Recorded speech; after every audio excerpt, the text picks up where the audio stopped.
beginning from the top. So I'm David Garcia.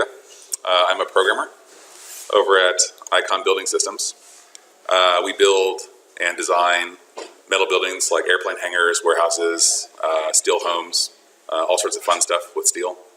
And I wanted to talk to you all today about data-driven documents, or D3 for short. D3 is a JavaScript library that's used to create interactive data visualizations. And I'm going to show you a couple examples of that on the New York Times website. So this is a bubble chart showing a bunch of the S&P 500 companies and their effective tax rates. So you can kind of come in here with your mouse and scroll around, and you get a nice little tooltip that shows you some information. You can also come up here, start typing, and it does filtering for you. And you can also even come in here and click on the buttons to have it separate by industry. So they're taking some data, they're displaying it in a way that's really easy to view, and they're even making it interactive. And the thing is that D3 makes all of this really easy to do. So this is another example. So this is a stack chart showing thousands of data points of drought information for the US going back over 100 years. And again, you can kind of mouse over it to see little specific bits of information. They have little stories about when there was really bad droughts throughout our history.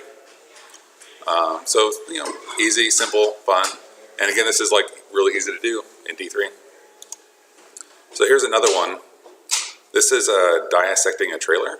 So it's kind of showing all of the scenes in a trailer, and you can kind of mouse over it here. This is for Silver Linings Playbook. And they're color-coded based on the beginning of film, middle, or end. So you can see they actually started with a shot from the very end of the film, which is kind of weird. But, and this is kind of a linear kind of progression. You can see most of the other trailers are kind of all over the place as they jump back and forth in the scenes. So it's like a really neat way to look at something that's very abstract, like clips in a trailer, and like kind of look and see how different trailers dealt with their composition. So like this one has a huge clip there at the very end. It's like a very strange emotional clip. Maybe I'll check that out later.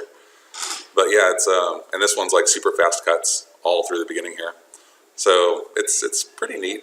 And again, like D3 is making this really easy to take this kind of weird data and make it visual and make it interactive, so you can like play with it and experiment with it. So this last one I'm going to show you is really cool. This is kind of a physics or math simulation.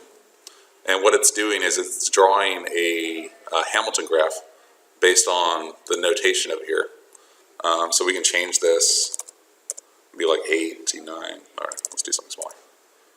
And it's going to go and create different shapes based on what we did there. So we can slow that down a bit to see what it's actually doing. So what it's doing is for every single node, which is the green node, it counts forward 8 steps, and then it connects those two nodes together. And you can see it counting there with the little orange ones going around in a circle. And then it just does that 50 times. But we can change that and say we want to go like 8 forward and then 2 back, and then do that 50 times. So let's speed that up a bit. You can see it kind of build itself. And mind you, all of this like physics and like stuff that's happening on there, creating this little edge graph, is all being handled by D3. D3 has all of the physics and the simulation built into it to do that kind of fun stuff. Now you can even pick it up and drag it around. It's pretty wild. They have a bunch of presets in here too. I suggest coming in here and playing with it sometime. So you can make like a dodecahedron, which is a fun thing to say. You can come in here and kind of like tweak it around and see what kind of different shapes it makes as you change the numbers. So now we're starting to get kind of like a little more torus shape. So it's pretty wild, if it is. But yeah, so something that all of these demos have in common is that they're all using D3. And also they're all using something called scalable vector graphics, or SVG, to actually do the drawings. SVG is something that's built into the browsers. It's not part of D3. And what SVG does is allows you to make 2D graphics using shapes like circles and rectangles, lines and text very easily. And something that's really special about SVG also is that every aspect of the SVG graphics is manipulatable and can be animated. And so D3 takes advantage of all that to make these simulations. Now, D3 can actually manipulate any type of web-based document. So you can have D3 manipulating HTML or XSL or something weird like that. But its power really shines when you're doing SVG work. A lot of the functions built into D3 are for animating and manipulating SVG. So to start off, let's step back and look at SVG, just so we're all familiar with it. So I have a HTML document set up here. Very simple doc type. Got a head. I got some CSS I'm going to use later. Got my body down here. And you can see I got my H1 with SVG example over here. I'm going to pop open my DevTools just so we can look at the code over here and see how it's changing. So SVG is an XML-based syntax. So it's going to look a lot like HTML. It's going to have tags and attributes, stuff like that. So I can make my SVG tag here, just like that. And you can see on this side, we do indeed have a SVG tag inside of our HTML. And just like you expect, you'd be able to add like a width and a height to it. And then the width and the height we put here, we'll be adjusting the size over here. So inside of the SVG tag is where you can start drawing things. So we can make like a rectangle, for example. And of course it'll have X and Y attributes here. And it would have a width, say 100, height, say like 50. And then we're just going to close our tag here. By the way, this text editor I'm using is Sublime. It's really nice. I like it. It's very, very simple and very fast. There's like a million editors nowadays, but you know, this is the one I'm using for now. So you can also do circles the same way. Circles are going to have a center X and a center Y instead. So let's just do 100 there. They're going to have a radius too. And you can see how that looks. Let's make this a little bigger. Yeah, so we've got our circle and we've got a rectangle. Let's move that over a little bit too so they're not overlapping. Yep, wait, other one. There we go. So you can get these colors and stuff like that. So there's like fill. Let's make a blue ball here. You can also give them like stroke weight. Let's make a nice thick stroke with a stroke color. So we're going to use black on there. Did I do that right? Oh, stroke width. Yeah, there we go. So now we have a blue ball with a black outline on it. Something that's really nice. Oh yeah, go ahead. Yeah. So is this like layers? Like I can put text on top of those? You totally can. Yeah. Oh. Yeah. So when it comes to the layers of things, so let's move this rectangle. Let's make it a little bigger, and then let's move it up to the 0, 0 point here. So you can see the rectangle is behind the circle. Because of the cascading. Yeah, SVG doesn't have a Z-index like HTML does. Instead, it draws it in the SVG area in the same order that you make it. So if I wanted the rectangle to be in front, I would actually need to move the circle up above it to do that, like that. The thing is also, you can put classes on here, so you can actually adjust to the look and feel of your SVG objects using CSS. So we can do like active on here, and the rectangle is now green because I have a active with a fill green up here in the CSS. And on the circle, let's say I can do like a class equals ball. Let me save that. And up here in the CSS, I have a transition and transform set on it. So when I hover over the ball, it's going to run this transform. It'll make it move it to the left a little bit and make it a little bigger. And you can see that happens here. And D3 is going to actually take advantage of how easy it is to manipulate SVG using CSS, because CSS holds all these built-in tools for doing transitions and transforms. and animations, even like things like keyframe animations. So D3 is going to use that to add interactivity to the computer, to the design here. So any questions about SVG so far? Good. Awesome. Okay, so now that we got that out of the way, let's start looking at D3. And knowing some SVG is very useful because in D3 it doesn't make a lot of assumptions about how you're going to do things. It kind of leaves it up to you to create your objects and define your objects and decide what you want things to look like. So I got another empty, well, mostly empty HTML here, and I have a little div here that I give the ID viz to, and we're going to use that to actually do all of our drawing in. The other thing I got on here is a script tag that's pointing over to our D3 library. Version 4 is the current library. You'll see a lot of examples on the net that still use version 3. They're very similar, but there are some syntax differences. So when you're going and copying people's code to try and make it work for you, always check to see what version you're using because you might need to do a little translation between the versions. So because this is a JavaScript-based language, I'm going to go ahead and open up my script tag here. And this is where we can start writing our D3 code. So D3 is very similar to jQuery, where you can do like selections and chaining. So in D3, if I wanted to select this viz ID, I might do d3.select and then use the #viz to get the that element by ID. In jQuery, it might look something like this. So it's like very similar in terms of functionality and syntax also. And also in D3, D3 supports chaining.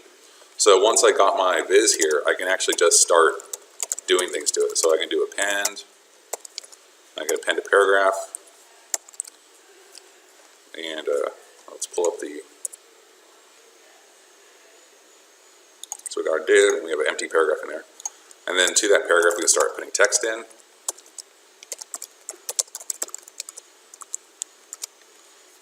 And we got that like that. So yeah, so it supports selection and it supports chaining, very similar if you've seen stuff in like that in jQuery. We can also store these things in variables to use them later. So like here I can store my viz selection inside of a variable called viz, and then I can just start appending to that. And it'll work and look exactly the same as what we had before. This is nice because then you can use that reference to do a whole bunch of stuff, and it'll just keep going like that. In the same way, I can take this first paragraph, store it inside the P JavaScript variable here, and then I can manipulate it later on in my code somewhere else. So I can just find like a style to it. Not width, let's do a font size, say 30 pixels.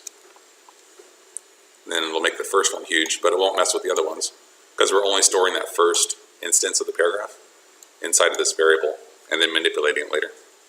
That look pretty good, everyone? Yep. So let's go ahead and, so we're like messing with the HTML right now. Let's go ahead and start getting some SVG going. So what I'm going to do, again using D3, I'm going to go ahead and select my viz, and then I'm going to append a SVG to it. And just like you'd expect, there is an SVG tag over here inside of the HTML now. And to that we can start, appending stuff, like a rectangle, for example. And to the rectangle, we want to add some attributes, like an X value, for example, maybe a Y value.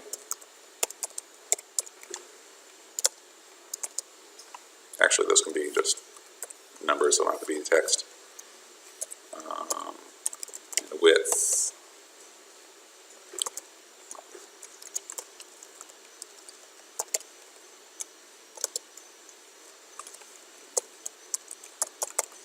Then also a height here.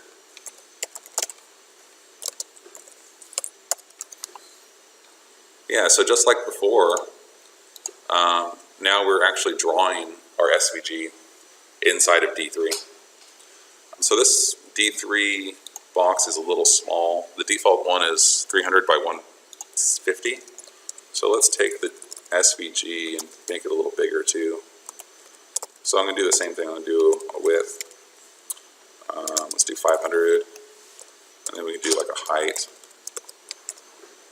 We'll do 100 for the height here.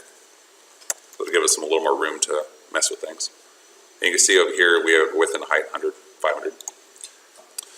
So with these attributes, right now we're passing in integers, but you can actually pass in variables too if you want to. So I can, let's say my width is going to be 500, my height is going to be 100, and then pass those in too, like this. And it will do exactly the same thing. In addition to constants like numbers, variables, we can also pass in functions into these different methods inside D3. And most of the methods inside D3 actually support functions, and that's very important for later on. So let me show you how that works. So we can make a function here, and whatever we return is going to be what it sets that width to. So if we set this return to 500, then our SVG size is going to see here, it's going to be 500. So what it does is D3 comes in here and says, okay, you want to make an attribute. You want to set the width to a function. So what it actually does is it goes in there, it runs the function, looks to see what it returns, and then it uses that value to set the width on your object that you're manipulating here. Any questions about that? That's good. Okay, I'm going to switch that back to W for now. I have a question. Yeah, go ahead. So do you have to set each attribute separately? You don't have to. You can actually give it a JavaScript object that has all the attributes in it. Oh, I see. So that might look like, you know, SVG. Oops.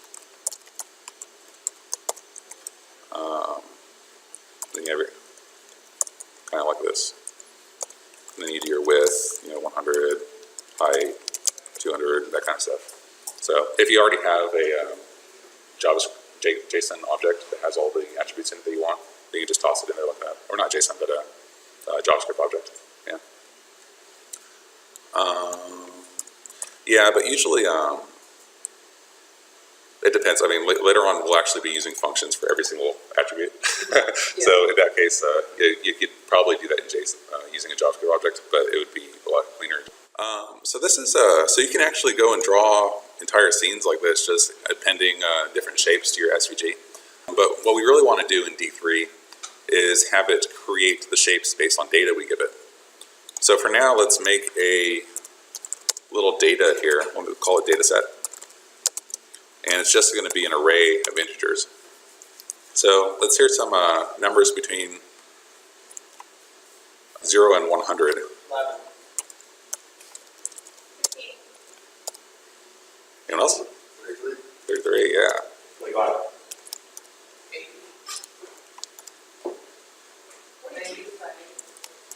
95, okay. Let's get one more. 7. 7, awesome. Okay, so we've got a nice data set to work with, and this is just a bunch of integers inside of a JavaScript array.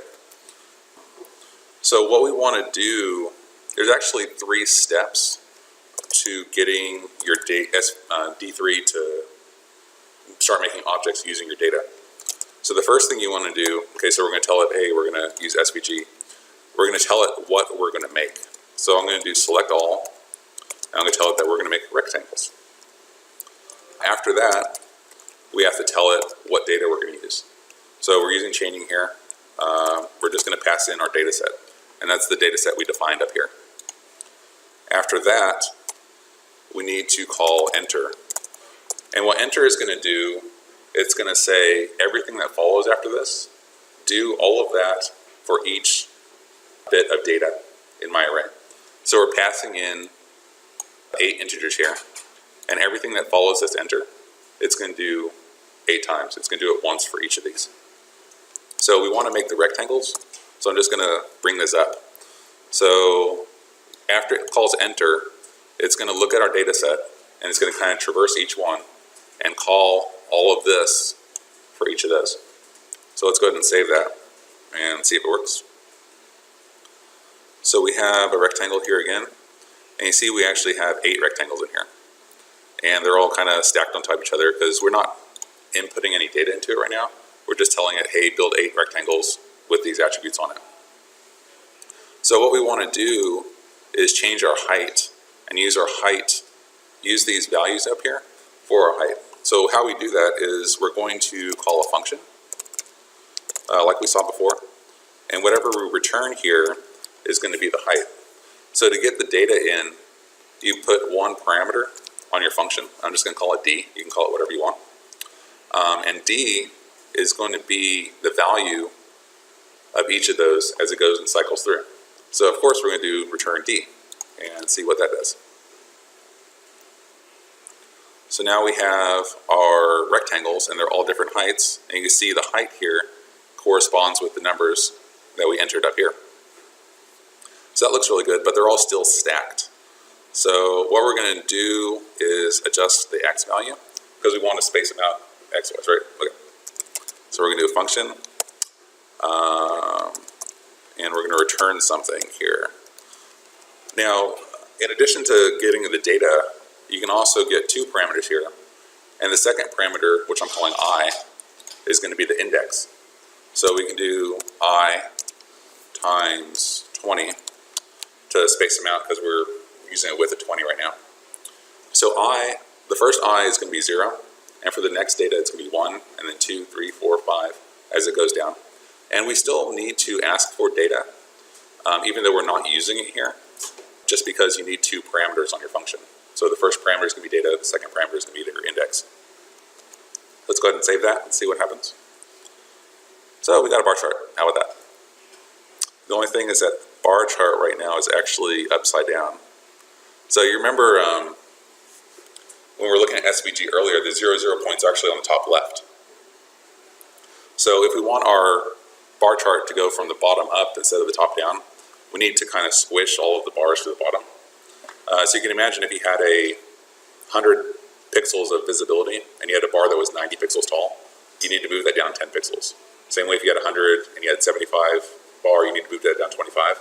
So that's essentially the height minus, or the visibility minus the height. So let's change the Y to be that instead of being 20. Let's get our D in here again. And we're going to return the height, because remember we have the H over here from before. And we're just going to minus D from that. Let's see what that does. Hopefully it works right. Yeah, okay. So now we have our bar chart going from the bottom up. You can see we're very quickly putting a bunch of functions in here. So, yeah. But, you know, they're each kind of make sense in how they're being used. So any questions about that so far? Okay. I kind of got lost on the logic. So if the height is 100, and then you're subtracting 11 for the first one, how come it goes down so much? So let's look at the code over here. So on this one, the height of the bar is 11, Right. but we have 100 pixels of visibility. Yes. So we need to move down 89 pixels Yes. and then grow it from there. That way the bottoms are all even. So we're going to take H, which is 100, Yes. minus the height of the bar, which is like 11, Yeah. and then move it down that far, which is going to be 89 pixels. Okay. Oh, okay. Okay, Yeah. Cool. Yeah, so we're still drawing the bars from top down. We're just making sure that that bottom is going to be even for all of them by having them start at a different spot further down. Yeah, I thought that was kind of a mind bender for me when I first saw that. I was like, what? But yeah. So does that make more sense? Yeah. Okay. Let's see. So these bars are kind of squished together right now. So if we want to space them 1 pixel apart, we can actually come in here to the X value and just do plus I. Because for that first one, it's going to be 0. For the second one's going to be 1 pixel over. For the next one's going to be 2 pixels over. For the next one's going to be 3 pixels over. As we go along, that's going to just keep them evenly spaced with 1 pixel apart. So now we have a little bit of space between each of them. So that looks a little better. So right now we're using just a JavaScript array to create our bar chart. Since tomorrow's a Super Bowl, what I'd actually like to do is use the stats from the regular season. So I have a CSV file here, which I made in Excel earlier and saved as a CSV, which is just comma separated values. And this is a bunch of teams from the NFL. It has their division, has their wins, losses, ties, and also the team color. So D3 knows that you're working with external data sets a lot, so it makes it really easy to load external data. You can load JSON, you can load CSV, you can load TSV, which is tab separated values, really easily. And I'm going to show you how to do that. So instead of using our lovely array there, what I'm going to do is I'm going to call D3.CSV. And CSV is going to go and load that data set. Oops, data/nfl.csv. And it's going to pass it into the function we put here. So whatever it loads, so what it's going to do, it's going to go through, it's going to load all this, and it's going to convert it into a JavaScript object. So it's going to be a bunch of arrays, and each array is going to have a bunch of parameters in it, properties. And the properties are going to be whatever the header column is here, and then the values are going to be the different values from the CSV file. And it's going to pass it all into this parameter right here. So once I get that, I'm going to just set my data set equal to D. Now the thing is that this is an asynchronous call. So once it calls this, it's going to go off and load your data, and at some point later, once it's done loading the data and parsing it into JavaScript, it'll actually go call this function here. So we don't want to continue on making our chart until the data is loaded. So that's not going to look very good. So what we need to do is take all the stuff that we've put together so far and stick it inside of a function. So I'm just going to wrap the whole thing inside of a function here. And we're going to call that function after we get our data. So let's go ahead and save that and run it here. Okay, that didn't quite work. You can see there's 64 errors. And you can see what the errors are here if you go to your console in DevTools. So it's saying why it expected a length, but it got not a number. On the height, it expected a length, but it got an object. So let's go down here and look what we're doing. So for example, on height, when this D is passed in, it's passing in this entire row worth of data, right? So if we want just the wins, instead of returning D, we need to do D.W. And that's going to return the wins for each of those points of data. And we'll go ahead and change it up here too so that the bar chart's still even. So let's save that. See if that works a little better. Okay. So yeah, so we're back to having all of our rectangles in here. And you can see the heights correspond to the wins going down this list. There's a couple things that are wrong here. First, we have 100 pixels of area here, and the most winning team is only 14 pixels tall. So it'd be nice if we kind of stretch those bars out a bit, right? The other problem is that our SVG is only 500 pixels wide, but when we get down here, you can see there's actually teams that are kind of off the map. And that's because the SVG is not going to draw outside of its borders, but it's still going to put your rectangles up there. It's not going to be visible. So we can fix those things easily, but first let's add a little color to this drawing, because we have team colors on there. So if we pull up our function, get our D, and return D.color, which is the last column on here, or last row, and save that. See, now we have colors for all of our teams. So that looks pretty cool. Now to fix the width, for now let's just make a variable called bandwidth, because these are a bunch of bands. Bandwidth, yeah. And we're going to take the width and divide it by dataset dot length. And that's just going to get the length, yeah. That's just going to get the, tell us, okay, well, we have 500 pixels, we have 32 teams, so just divide it out and use that. And we'll use that bandwidth instead of the 20 we were using before. Now remember, we're also doing that +1 here, so we're going to want to do -1 on there, just because we want to take the bandwidth and move it down 1 pixel, so we can still have that 1 pixel of padding going down the bar chart. Let's see how that looks. Okay, so now we got all 32 teams squished into those 50 pixels. So that looks pretty good. So to fix the heights here, we're actually going to introduce a new D3 concept, and that's called D3 scales. Scales are a way to take some input and convert it into some output. In D3, they call the input domain, and they call the output range. So when I say input, y'all say domain, and when I say output, y'all say range. Okay, just to make sure we're all on the same page. So input, output, input, output. Okay, y'all got that. So let's go ahead and define our scale here. So I'm going to call it height scale. And just like most things in D3, you're going to do D3 thoughts, scale, meteor. And they actually have a bunch of different scales. They have power scales, logarithm scales, ordinal scales. I'm forgetting like 20 of them.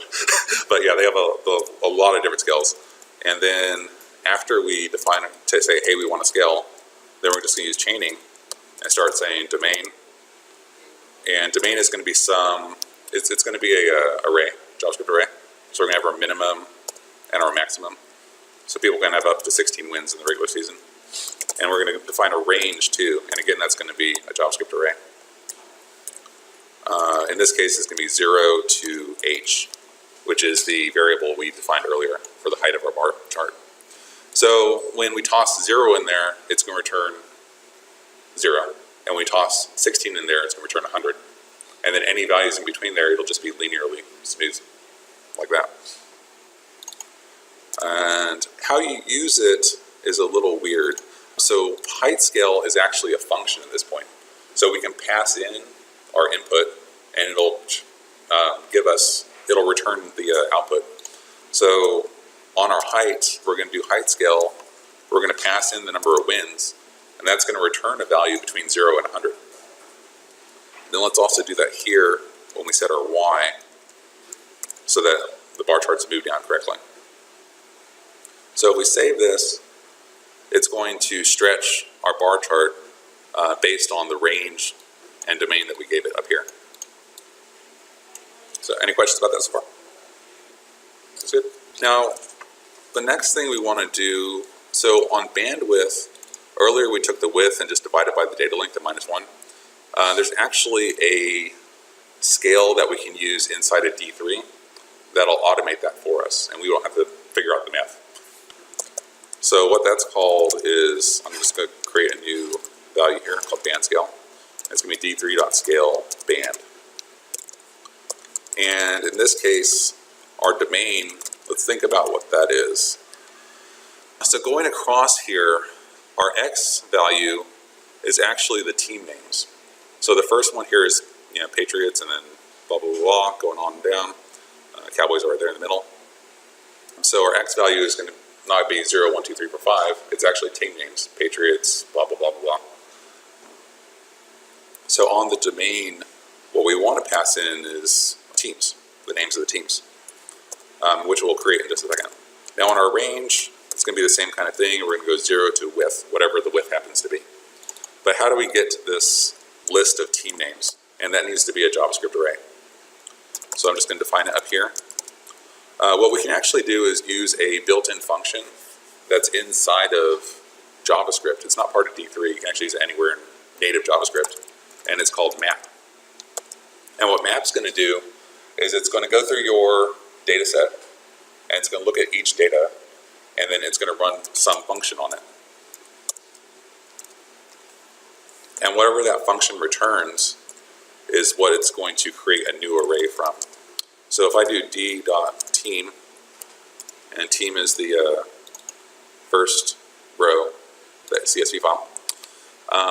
So if I run this dataset.map and tell it, hey, I only want the team values, it's going to give me a new array that just has a bunch of strings in it, and those strings are going to be the team names. So we can use that list as our domain down here for our band scale. So how do we use this? We use it the same way as we use the height scale.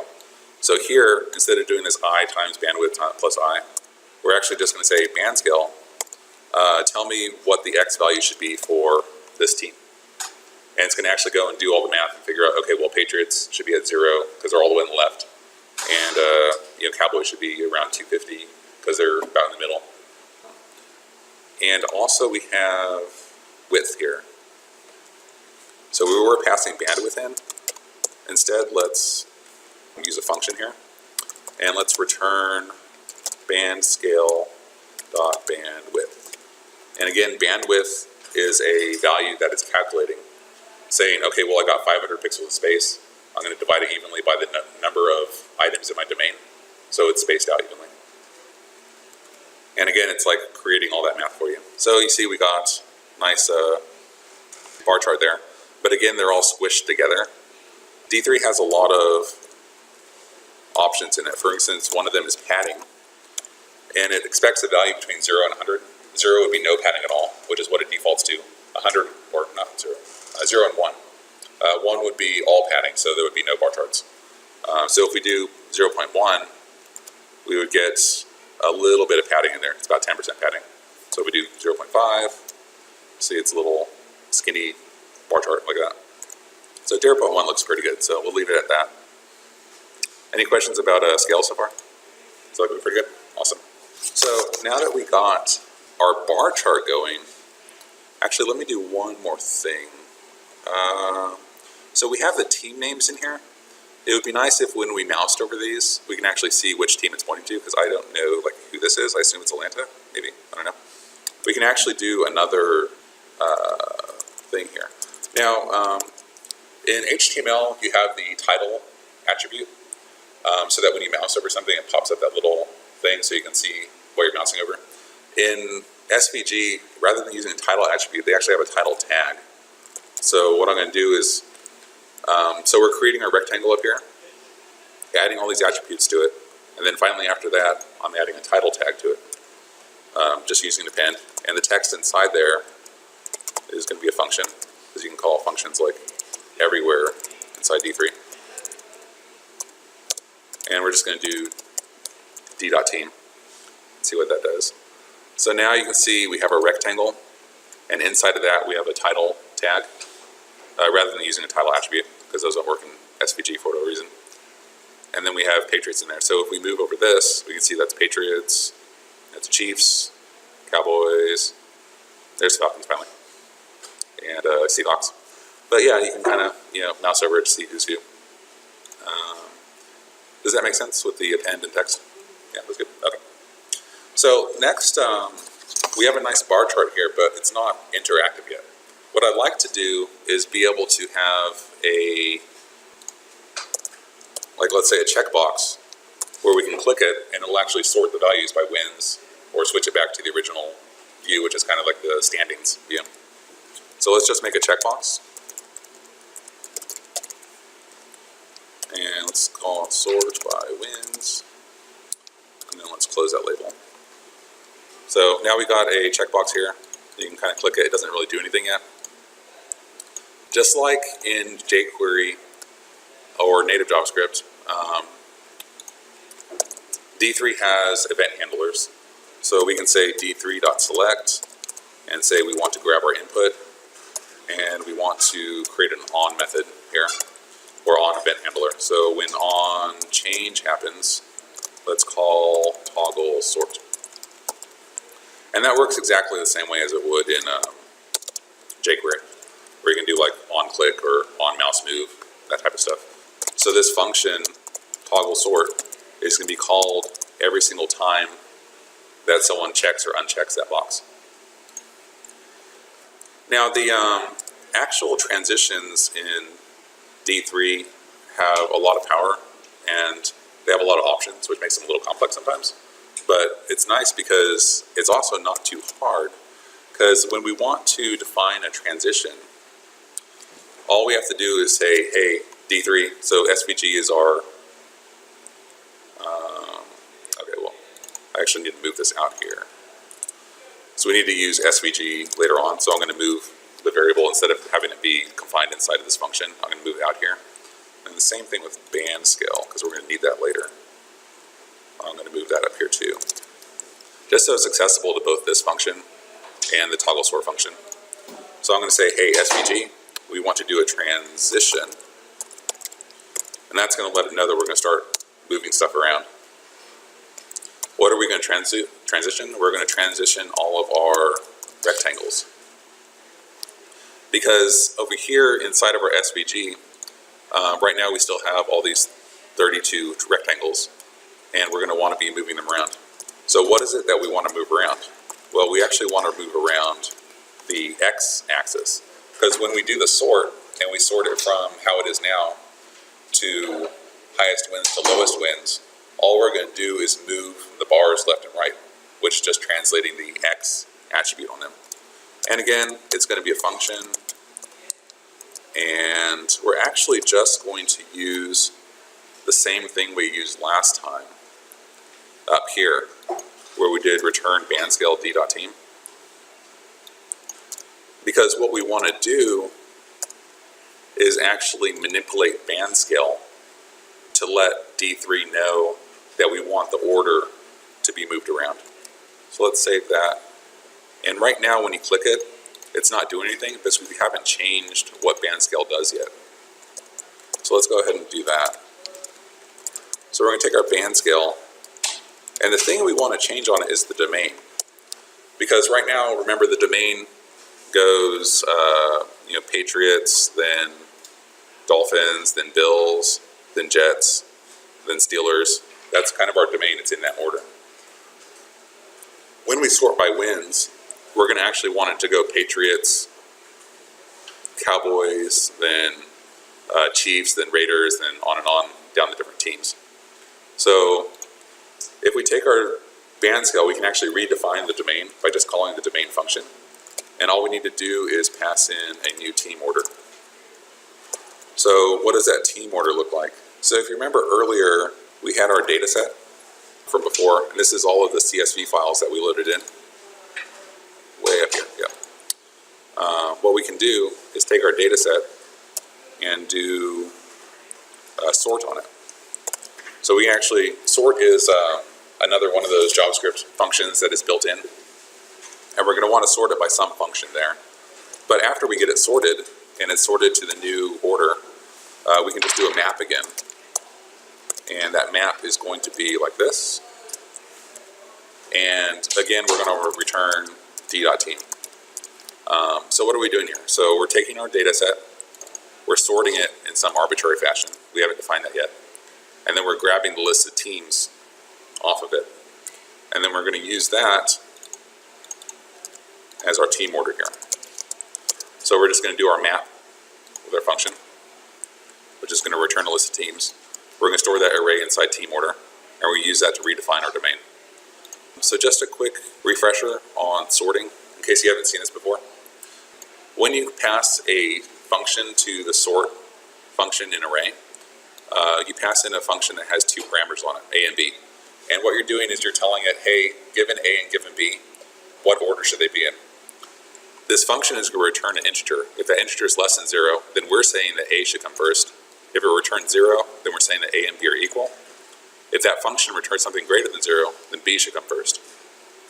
So when you're sorting numbers, you can use this to do an ascending sort, A minus B. Because if you try that out and A is 1 and B is 2, that's going to be -1, which is less than 0, so A should come first. The same way, if you do B minus A, you're going to get a descending sort, 3, 2, 1, etc.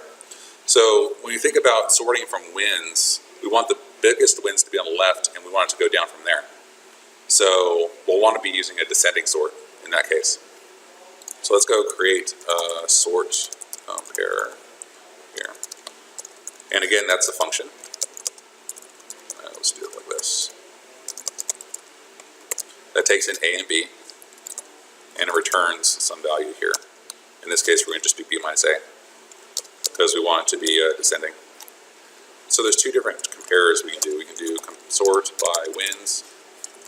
We also want a sort by original order, because we want to be able to switch back and forth between the two views.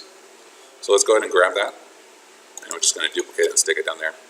Now when we sort by original order, we're actually going to want to do a ascending sort, not a descending sort, because the original order is going to start with 0, 1, 2, 3, 4, 5, so we want it to go up. So let's take this and think about what this B and A is. When we're doing this sort compare on B and A, we're passing in this entire row. So you can't just like minus Patriots from Dolphins, that wouldn't make any sense. But we can do B.W and A.W. And that's going to compare the wins of B and the wins of A to see which order they should be in. For the original order, we don't have like a 0, 1, 2, 3, 4, 5 in here, but we need to create something that's going to do that. And we can do that pretty easily way back up here when we're loading our data. So when we do data set, I'm going to create kind of an index on that. So there is a for each function inside of JavaScript, and again, that's just plain old JavaScript, not D3, that takes in your value and then creates an operation on each of those. So I can do order. I'm actually going to want to use I here. Again, I is the index. So when it loads in this data set, this first one, Patriots, is going to be 0, the Dolphins will be 1, Bills will be 2, going down the list. And we're going to store that value inside of the property order here. And then later on, we'll use that down here to do our sort compare. So the last thing we need to do is say, hey, if this dot checked, then we want to do this guy, and then toss an else in there. Do this. I'm just going to move these in so you can see it. Okay, so this works just like in jQuery or plain Java, where we have an event handler here for change. It calls toggle sort. When it calls toggle sort, it's going to set this to that input box, the checkbox. So we can just call this checked to see whether it's checked or not. So let's go ahead and save this and see what it's doing here. So when we click sort by wins, you can see now it's actually doing a transition back and forth based on changing our domain. So we have our original band scale. We're adjusting our domain here to the new team order, and that team order is kind of based on a comparison that we made. That's an arbitrary comparison that we made up. And then D3 is actually handling the rest of it. We're just telling it, hey, we want to transition. We want to change all of our rectangles, and we want all of our rectangles to use this new X based on our updated domain. There's other options in here, like duration. So we can say we want to slow it down and take 1 second instead of that super speedy one. We can also do things like add a delay. So DI, you see that like a million times when we do D3. And you just return whatever delay you want per, let's do 100, too slow. And it'll create a delay in that animation. So it'll move one at a time, and the next one will move a tenth of a second later, or start up a tenth of a second later. You can just go back and forth like that. Let's make that a little faster. So 500 milliseconds and 50 millisecond delay per each one. So that looks pretty good. Yeah, so just like that, we're adding some kind of interactivity to our bar chart.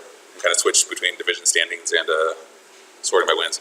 And you can kind of mess with it and just click a bunch, and it'll eventually like figure out where things go. So it's very good about keeping track of messing with stuff. But yeah. So any questions about that so far? Looks good? Okay. So that's what I wanted to show y'all.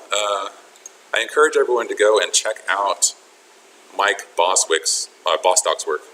Mike Bostock is the guy that wrote the majority of D3. It's an open source project on GitHub, so you can go download and mess with the code yourself and even contribute to it if you want to. And he's very active in the community. People ask him questions all the time on Stack Overflow, hey, how do you do this, how do you do that? And he'll pop in there and answer. And a lot of times he'll actually come over here and post his results on here. So you can scroll through here and just like thousands of examples of how to do the most absurd things. Really cool stuff too. And the neat thing is that on all of these, if you go click on something, so you can see this really cool visualization here, it actually has all the code in there. And you can see something really wacky like this actually takes very little code to actually do. And you'll notice there's a lot of things that are familiar here. Select, append, attributes, select all, data, enter. That's all the type of stuff that we worked on today to create something that's quite lovely like that. So thank you, everyone. I appreciate it. So if you go to my website at davegarcia.com, you can go over to GitHub, and I posted the code for this on there. So you can just come in here, you can grab the code, play around with it. And I also have additional links on here. So I have all the examples I showed at the beginning, and also a link to Mike Boswick's blog, which is an excellent resource if you're learning stuff. There's a really important article on joining, data joining, which is that data enter thing that we did. And there's actually a whole lot going on behind the scenes there. I encourage everyone to look into that because it explains it much better than I can. It would take a lot longer than an hour to explain that. So there's also a really nifty D3 tutorial here. And I actually learned D3 reading Align Left's ebook. His ebook was actually written a couple years ago, so it's using version 3. But all of the concepts that are in it are still very much applicable today. You just have to kind of mess with the syntax to get it to work right. But yeah, go check that out and have fun. I'm curious to see what everyone makes. Thanks, everyone.